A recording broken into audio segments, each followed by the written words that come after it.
પાટણ શહેર છેલ્લા 1 વર્ષથી ઉભરાતી ભૂગર્ભ ગટર અને ગંદા પાણીની ગંભીર સમસ્યાથી બેહાલ બન્યું છે।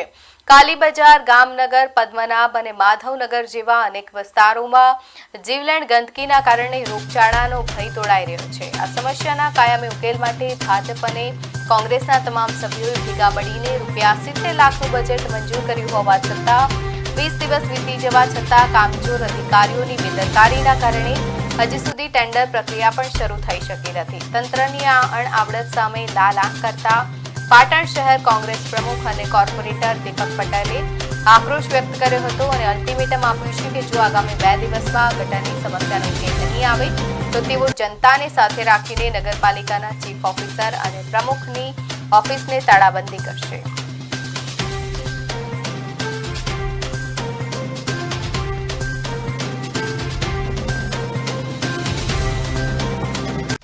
બે વખત જઈને રૂબરૂ કમ્પ્લેન નોંધાવી છતાં આજ સુધી કોઈ નિરાકરણ આવેલ નથી।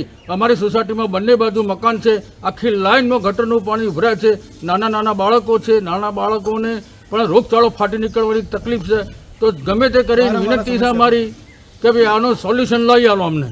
તો અમે સમગ્ર જનતાને સાથે રાખી અને નગરપાલિકાના ચીફ ઓફિસર અને પ્રમુખશ્રીની ચેમ્બરોને તાળા મારીશું અને આ જે જનતા અત્યારે પીસાઈ રહી છે ભૂગર્ભ ગટર ઉભરાવાની સમસ્યાથી તેનો તાત્કાલિક નિવેડો લાવવો જોઈએ એવી પાટણ શહેર કોંગ્રેસ પ્રમુખ અને નગરપાલિકાના સભ્ય તરીકે અમારી માગણી છે।